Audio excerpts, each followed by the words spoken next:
Daniel, capítulo 1.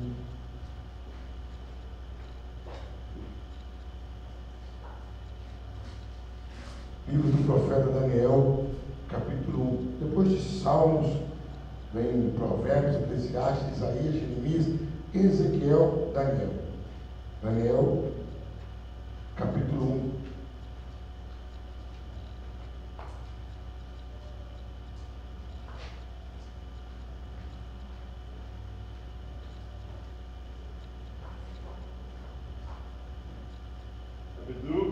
Capítulo 1. Daniel, capítulo 1. Amém. Versículo 1 também. Começando no versículo 1. Daniel, capítulo 1, a partir do primeiro versículo, diz assim: No terceiro ano do reinado de Jeoaquim, rei de Judá, Nabucodonosor, rei de Babilônia, a Jerusalém e a sitiou. E o Senhor entregou nas suas mãos a Joaquim, rei de Judá, e uma parte dos vasos da casa de Deus, e ele os levou para a terra de Sinar, para a casa do seu Deus, e pôs os vasos na casa do tesouro do seu Deus.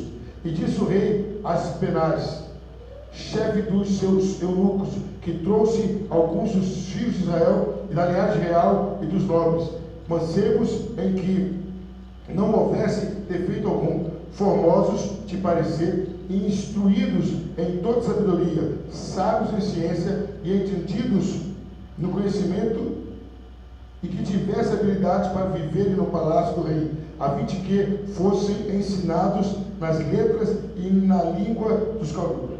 E o rei lhes determinou a ração de cada dia, da porção do manjar do rei e do vinho que ele bebia, e que assim fossem criados por 3 anos, para que no fim deles pudessem estar diante do rei. Versículo 6.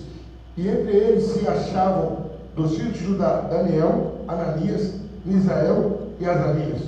E o chefe dos eunucos lhes pôs outros nomes, a saber, Daniel pôs o nome de Beltesazar, a Ananias a Sadraque, a Misael o de Mesaque, e a Azarias o de Abednego. E Daniel aceitou no seu coração não se contaminar com a porção do manjar do rei, nem com o vinho que ele bebia. Portanto, pediu ao chefe dos eunucos que lhe concedesse não se contaminar. Ora, deu Deus a Daniel graça e sabedoria diante do chefe dos eunucos.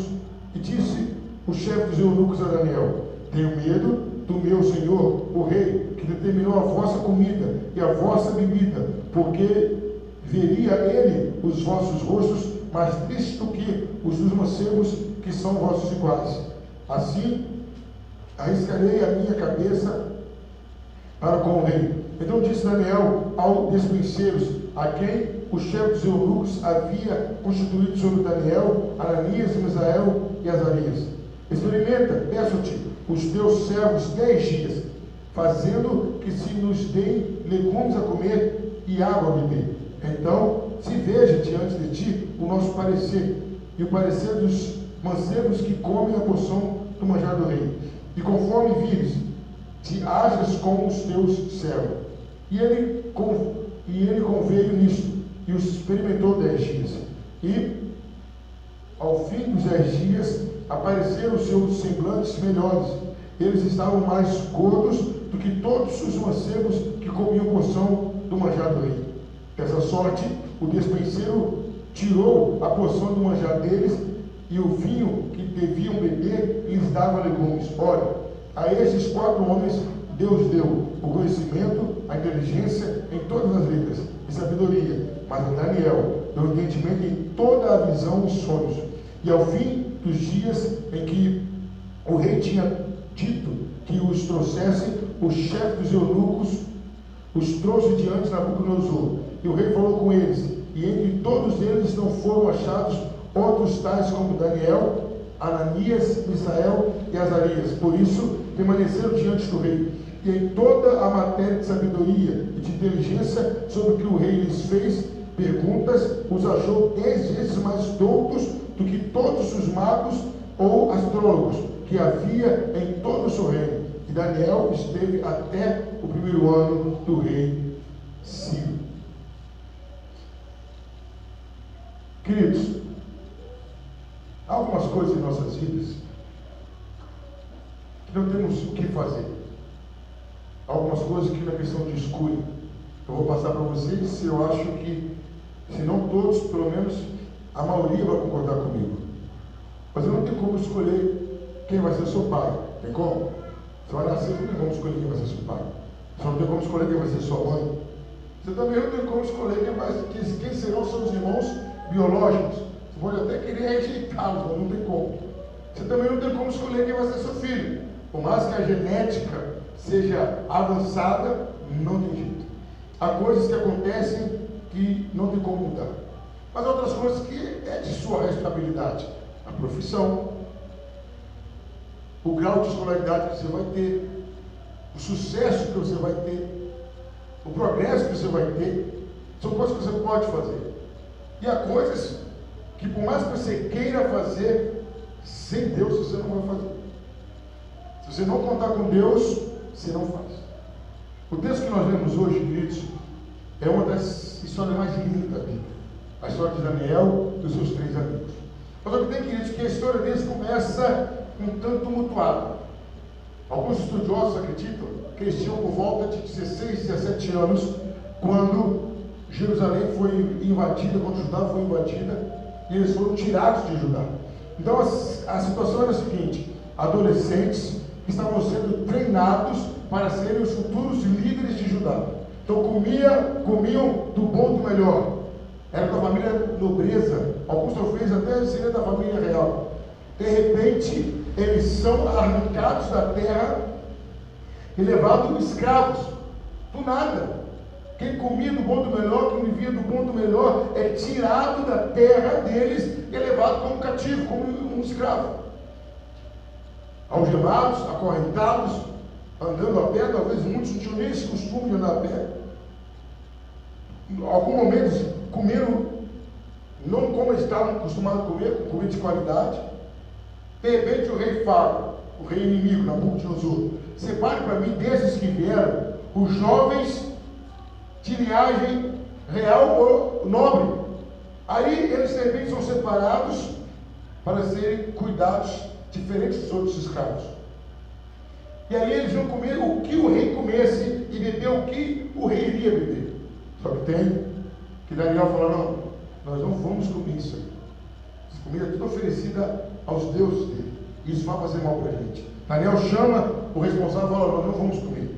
Não, rapaz, se eu fizer isso vai ter problema para mim. Então vamos fazer um teste de 10 dias. Se em 10 dias tivermos com aparência pior que os demais, a gente come. E aí diz o texto que Daniel escreveu o livro, o autor próprio Daniel, que eles estavam mais viçosos, mais gordos, mais bonitos do que os outros. Aí o chefe da cozinha falou assim: não, então tira a comida do rei e vão dar só ele comer todo mundo. Deu certo para ele, vai dar certo para os outros. Depois de 3 anos que eles foram treinados na língua do povo, na cultura do povo, na ciência do povo, como astrólogos, o rei chama todo mundo e faz uma sabatina, faz um monte de perguntas. O texto diz, queridos, que os 4 foram melhores, mais sábios, 10 vezes mais.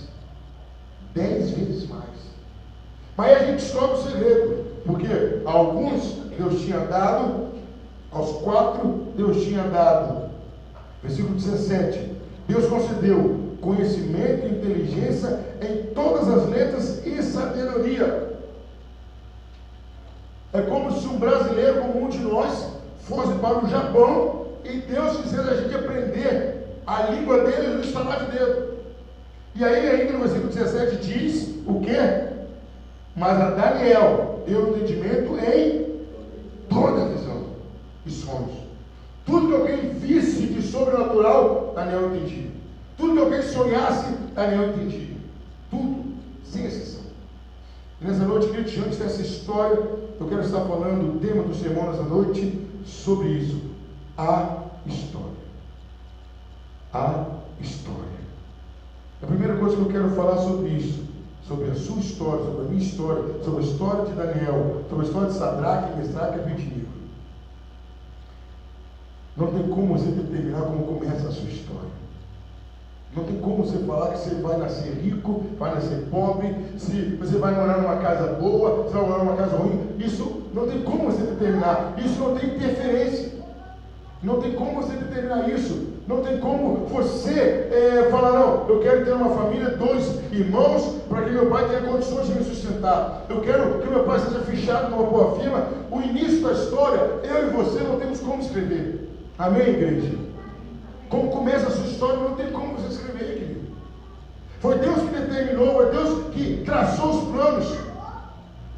Como você ia ser tratado pelo seu pai, como você ia ser tratado pela sua mãe, como os seus irmãos iriam tratar você, como você ia receber o amor, o carinho do seu pai. Isso não tem como ser tratado ou mudado por você.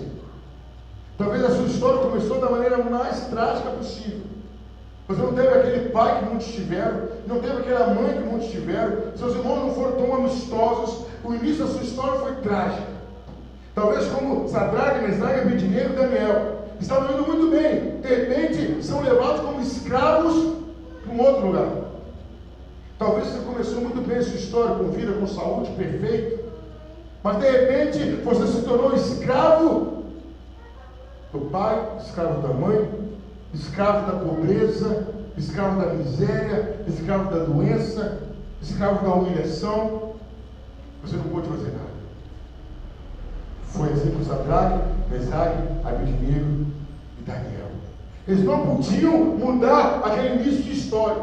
Quem eram os 4 contra Nabucodonosor? Foi uma força superior a eles que os levou.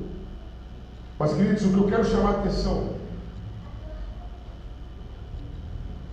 que todo mal que vem sobre você, aleluia, glória a Deus, Deus quer usar para a sua vitória. Deus quer usar para a sua vitória.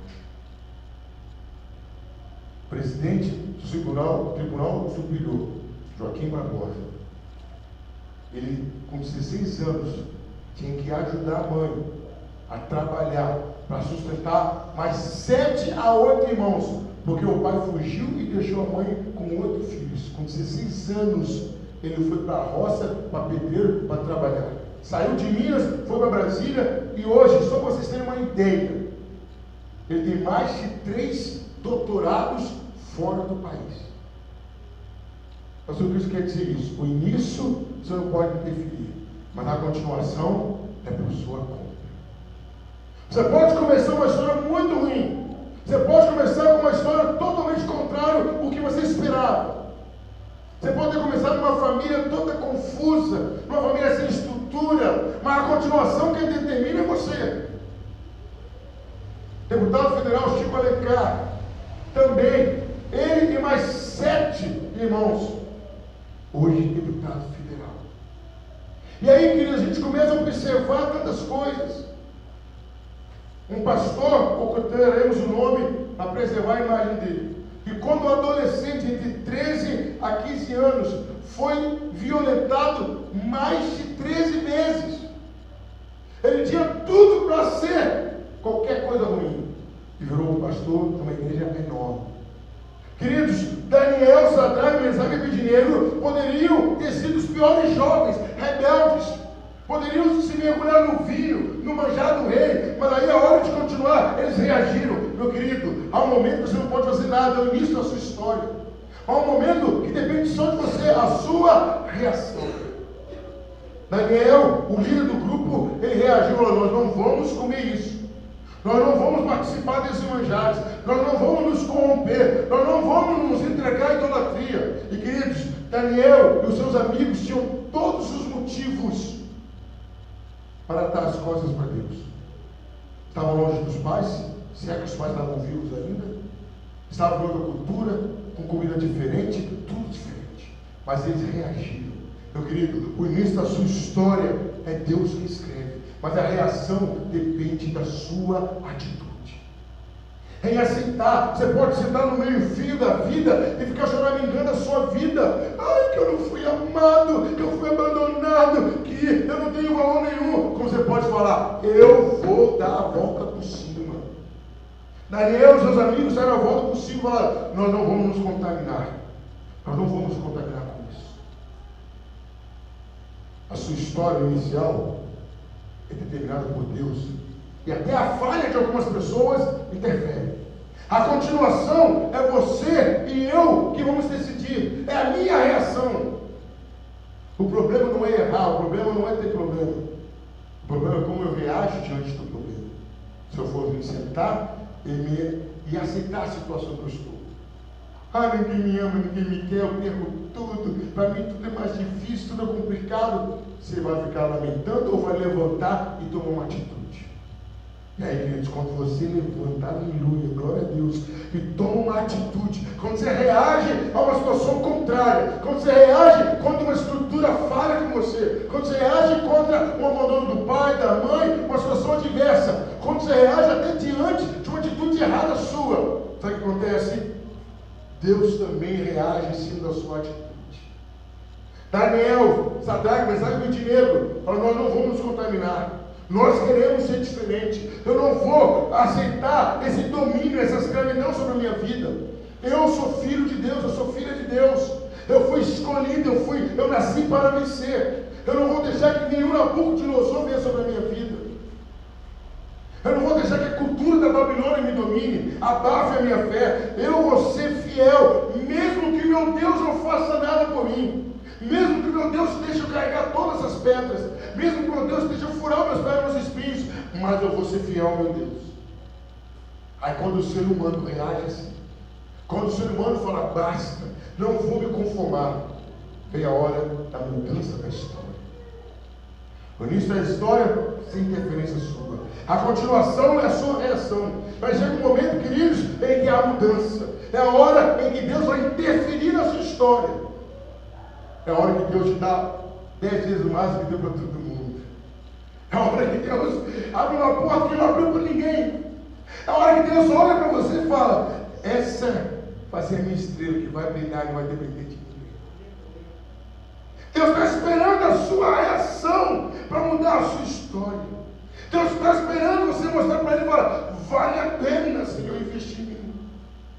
Sadraque, Mesaque, Abednego e Daniel mostraram para Deus: Senhor, ainda que o Senhor não esteja se manifestando agora, ainda que o Senhor não esteja me abençoando agora, não vou te largar, não vou me corromper, não vale a pena, eu estou contigo.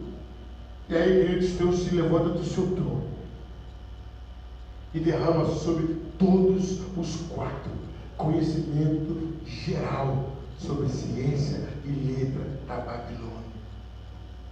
Como o texto disse, queridos, eles foram mais sábios, quantas vezes mais que os outros? 10 vezes mais. Ei, meu querido, Deus tem um lugar 10 vezes melhor para você. Ele só está esperando você reagir. Ele só está esperando você falar: Deus, eu quero uma nova história na minha vida. Deus, comecei mal, meus pais não me ajudaram, as portas não se abriram, mas independente disso, meu Deus, eu quero uma nova história. Aí Deus vai se levantar e falar: vem cá, eu estava esperando você reagir, estava esperando você agir. Vou abrir um parênteses, contar uma história conhecidíssima, pelo menos da maioria. Davi, menino Davi ainda, está levando queijo, pão e vinho para os seus irmãos na batalha. É um homem de 3,60 metros insultando o Deus de Israel, Golias, falando barbaridade. Até então, Deus estava parado. Amém, igreja? Deus estava parado, ouvindo os insultos de Golias, mas também o povo de Israel estava parado, atemorizado, com medo. Chega aquele menininho ruivo e fala: que isso? Vocês vão deixar esse incircunciso, esse homem que não tem aliança com Deus, vai deixar esse filisteu do inferno, o inferno como é bom, falar assim de Deus? Vocês vão deixar? Não, não aceito isso. Vamos lá lutar. Os irmãos Davi: Davi, fica quieto. Fica quieto, Davi. Quem é você? E Davi fala: quem enfrentar Golias, quem vai ganhar? Não vai pagar mais imposto, vai passar da filha do rei. Davi enfrenta Golias, e numa pedra, a pedra acertou o único lugar que Golias não estava protegido, na fonte. Davi atirou, mas quem acertou foi Deus. Tem muita gente tremendo diante do Golias. Tem muita gente com medo de entrar na cova dos leões. Tem muita gente com medo da fornalha. Tem muita gente com medo de Nabucodonosor. Ei, Deus vai te exaltar. Você será quem for o seu Nabucodonosor. Você será quem está te assombrando. Quem está te colocando medo. Mas você tem que reagir, meu querido. Você tem que falar, eu vou escrever uma nova história. Aí Deus vai interferir. Deus vai interferir. Deus vai te dar dons. Deus vai te dar talentos. Deus vai te dar oportunidades que você jamais imaginou. E como termina a história, meu querido? Como termina a história, meu querido? O início não tem jeito. Deus está usando o início da sua história para forjar o seu caráter. Deus está usando o início da sua profissão para forjar o seu caráter. É Deus que permitiu você passar por tudo isso para você ser quem você vai ser um dia, ou já é. Deus está querendo provocar em você uma reação. Te falar, eu não quero isso para mim. Eu não quero dessa forma para mim. Aí Deus vai entrar com a mudança. Deus vai entrar com a atitude dele. Algo sobrenatural de Deus. Deus vai mudar a sua história. Deus vai abrir portas. E sabe como termina a sua história? De um modo lindo. De um modo cooperativo. Como assim, pastor? Você começou a sua história à mercê do plano de Deus. Em dado momento você teve que reagir. Em dado momento Deus interviu. Mas no final, é você e Deus escrevendo a história. No final é você sendo a caneta de Deus para escrever a sua história. É uma cooperação. É Deus te ajudando e você trabalhando. É você trabalhando e Deus te ajudando. É Deus abrindo portas. É Deus colocando pessoas certas no seu caminho. É Deus te dando livramento. É Deus te dando capacidade fora do comum. É Deus no momento difícil te carregando. A história é escrita por nós. As portas são abertas por Deus. Mas sou eu que vou usufruir ou não das bênçãos de Deus. Sou eu que vou determinar como vai terminar a minha história. Sou eu. Pastor Silas Malafaia fala uma expressão com muita propriedade. O que é para você fazer, Deus não move uma palha, não move um cisco. O que é para você fazer? Mas o que é para ele fazer? Ele move céu, terra e mar para te abençoar. Daniel, Sadraque, Mesaque e Abednego foram os coautores da história. O autor foi Deus, eles foram coautores. Meu querido, nessa noite, Deus tem falado isso.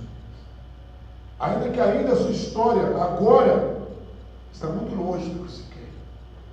Ou está caminhando por uma tragédia que você nunca imaginou. Mas enquanto você tiver vida e fé, você pode mudar a sua história. Enquanto você estiver ligado em Deus, a sua história vai mudar. Não depende só de Deus. E aí, queridos, só para finalizar esse sermão, uma historinha que virou até piada, quase todos já conhecem, mas encaixa bem nesse sermão. Houve uma enchente numa determinada cidade. E ela alagou tudo, e o homem subiu para cima do telhado da casa dele. E começou a orar: Senhor, manda um livramento. Sou teu servo, não posso morrer assim. Veio o navio. O Mauro falou: não, Deus está mandando livramento. Passou para mim. Veio o barco. Vamos lá para subir. Não, Deus está mandando livramento. Veio o helicóptero. Não, Deus está mandando livramento. As águas subiram, o homem morreu afogado. A história.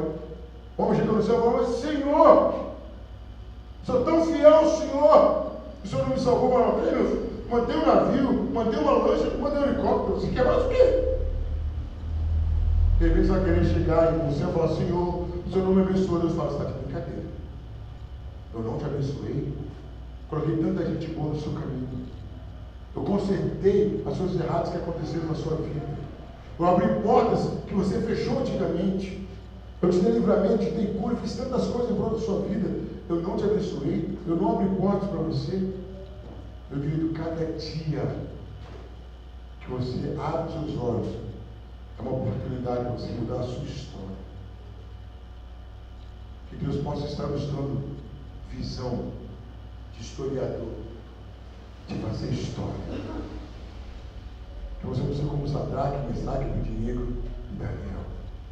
Podemos ter começado mal, podemos ter escolhido coisas erradas, mas se não nos entregar ao erro, mudar a nossa história. Que Deus esteja nos abençoando grande e poderosamente. Amém? Mas eu quero orar por você.